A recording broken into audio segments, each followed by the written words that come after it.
Betri. Sema betri. Sema betri. Sema betri.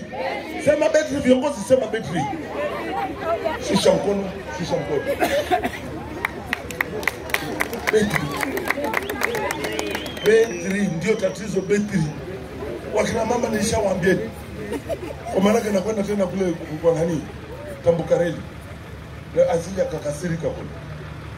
Anaitwa nani yule diwani? Zinduna. Nataka nipeleke hii nikachaji betri kule na hapa nikachaji betri.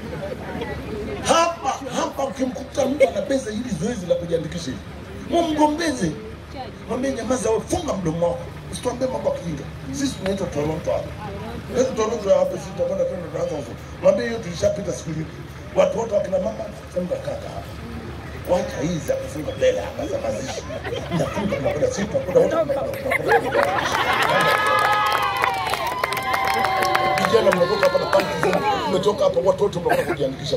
Siku mnaambia sasa kupiga foleni watoto wametulia. Kama kuna kiongozi amewatesa hapa na sasa subiri. Siku ya kupiga kura utakoma umeshauri. Wewe tukikwambia kitu usiku. Mwenyekiti sina ugomvi na wewe baba, mimi natoa somo tu hapa niweze kuelewa. Naona unaangalia unasema huyu mzee huyu. Diwani mimi sina ugomvi na wewe. Mimi najua kabisa. Lakini unachozungumza isini kama wewe ni mzuri, lakini hao kwa vile hawajaelimishwa, ukajikuta hawakujiandikisha. Ukakuta kundi lingine limejiandikisha ndikisha kule. Mnafika kule mnakuta mmepigwa chini. Na mbona yule mtu mzuri ameachwa kiasi hicho? Naomba sana kama kabisa. Asante kabisa mama. Wote kabisa. Wote kabisa ambao hamjajiandikisha hapa. Siku 3 ni siku za kufanya marekebisho. Siku 3. Hiki kitu ni kitu muhimu sana. Mmeo hajajiandikisha mwambie dali. Mimi usiniambie kitu chochote mpaka ujiandikishe. Na unajua sisi wazee jinsi tunavyoangaika na yamekuwa hayo tena.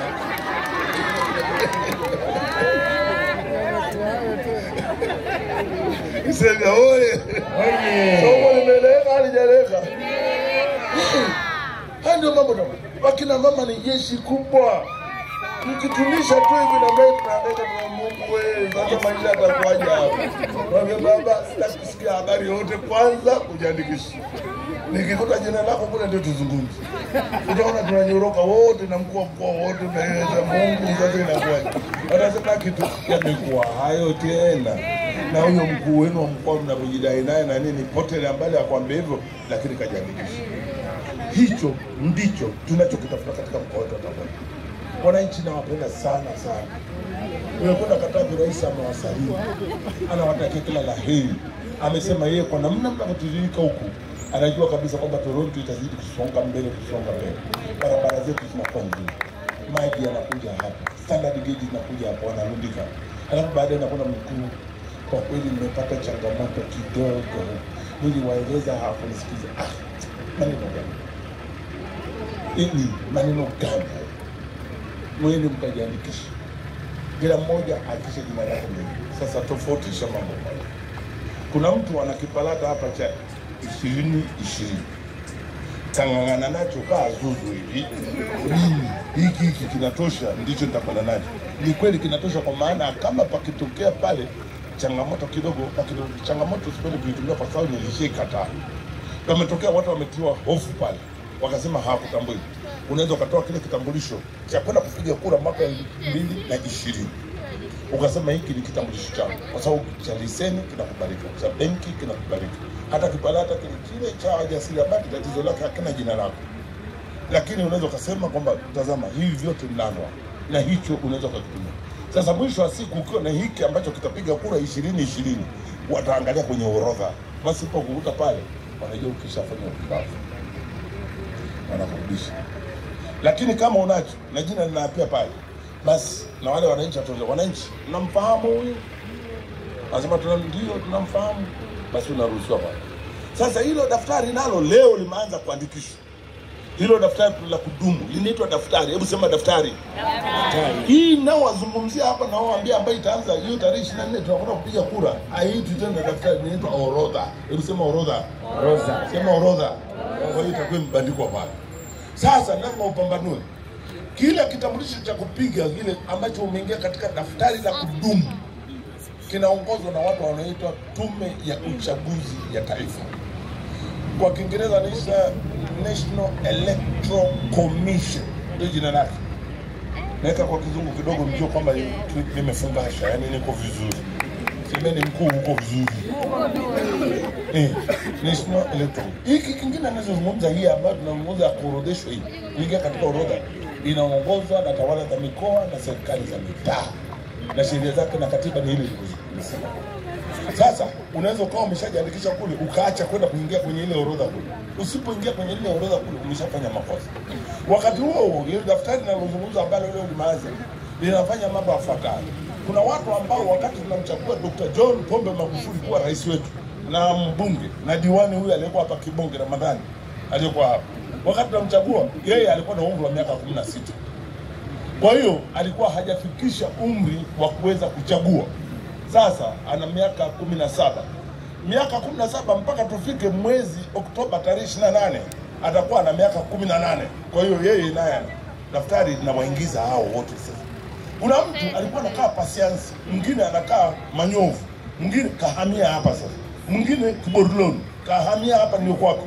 Na uchaguzi utakapokuja atapiga hapa. Rekodi yake lazima irekebishwe isome hapa Isevia. Kuna mtu ambaye sasa hivi aliandikwa kwa daftari hayuko duniani. Kaisha fariki, Mungu kamchukua. Wenye viti wetu na viongozi wetu wasema huyu. Hata wanandugu watasema huyu baba aliondoka. Mungu alimchukua, mama Mungu alimchukua. Au kaka yetu au mjomba aliondoka, wataondolewa mle ndani. Kuna watu wana vipalata ambavyo vingine vimechanika, vingine namba za tarehe imekosewa ya kuzaliwa nani. Huu ndio wakati wa kurekebisha ile daftari. Kwa maneno mengine unatakiwa kuweka mambo yako yakae vizuri na taarifa zako ziwe vizuri. Wakati mwingine watakudai ile ya NIDA kuna namba ambazo zinatolewa unakuwa umezipata utakwenda kupachika pale itakuwa. Haijatumika kama kigezo cha kukunyima wewe kwenda kuliboresha daftari hili. Wakimaliza ni siku 7 tu habari imekwisha. Na hii ya kwetu ilikuwa ni siku 7 tu habari imekwisha. Tukaongezewa tena siku 3. Kwa hiyo lazima uweze kupambanua hivyo vitu vyote uvifahamu. Kinachosema hapa kwa kifupi, mazoezi yote mawili ni muhimu kwa mtu mmoja. Mazoezi yote mawili, kujiandikisha katika daftari la wapiga kura la kudumu ni muhimu, na kujiandikisha katika orodha hii ni muhimu. Mtu wa tatu ambaye haruhusiwi kuingia kwenye haya madaftari chizi. Uchizi wa kujitafutia, wa kuletewa na Mungu wote. Daktari akithibitisha kwamba wewe ni chizi, huwezi kufanya maamuzi, unaondolewa. Lazima nisamee, mimi nasema kile kinasema, yani lazima uwe na akili timamu. Tahira nje. Imekwaje mpaka akafika hapo kama alipiga dadii sana na kangara sana na chimpumu sana na wanzu kibao na nini, mimi sijui kama amejitia uchizi na nini, lakini madhari hawezi kufanya maamuzi katika jambo hili. Hawezi kugombea, hawezi kwenda kuchagua. Na anaweka. Mtu anatoka Rwanda, Burundi, anakuja hapa, Kenya, Uganda, anataka kupiga kura hapa, hairuhusiwi. Watu wote hao na wale wakimbizi na nini wametaka kupiga kura na nini, hii ni jambo ambalo. Kwa hiyo unaweza kuona wananchi kwamba issue ya kupiga kura si issue ndogo kama tunavyotaka kufanya. In fact watu waliopiga hatua kubwa za kimaendeleo duniani, moja ya vitu ambavyo huwa vinatizamwa na ukasema hawa watu wameendelea ni hiki tunachokisema. Wakina mama mlioko hapa huko zamani za kale, msije mkafikiri mlikuwa mnapiga kura. Hata kuhesabiwa mlikuwa hamhesabiwi. Ukisikia baada Yesu alipolisha watu 5,000, hawakuhesabiwa wamama na watoto hawakuhesabiwa. Leo nyinyi mnaambia nende mkajiandikishe, mnasema sisi citizen. Unabaki unajua mpumbavu. Unajua huyu ana akili. Kwa hiyo tunakuombeni sana. Siku 3 zilizotolewa hapa, acha kazi nyingine zote. Na kama kuna ndugu yako unamfahamu hajajiandikisha, mwambie akajiandikishe. Mkwambie uchizi utakapokuingia hapa. Si umesikia siku 3 zimeongezwa. Unasema basi nakwenda Kahama kumshauri shangazi. Si wamesema siku 3, si hapa tu Mburidede nitakatisha hivi nimeshinga Kahama. Ukifika unakuta mama shangazi yuko hoi. Wanakwambia ukaondoka tu mama au shangazi atakufa. Basi unasema Mungu liwana. Nitakwenda kule nikimwona mkoa anapita au nikimwona diwani anapita nitajificha wasinione na nini ukubwa. Lakini ungeza ukasema kabla ya kwenda Kahama tahakikisha kwamba nimejiandikisha kwanza. Alafu baada hapo nachukua begi langu naingia kwenye gari NBS huyu ni mtu mwenye akili. Huyu anajua madhara ya mtu. Sasa wewe uitwe mjinga, uitwe mpumbavu wakati ule. Na sasa tena tuje tukakuite tena mpumbavu. Kwa nini bwana? Hayo ndio mambo ambayo nategemea mtafanya hapa. Otherwise nitaka niseme tu, ndugu wananchi, nawapenda sana.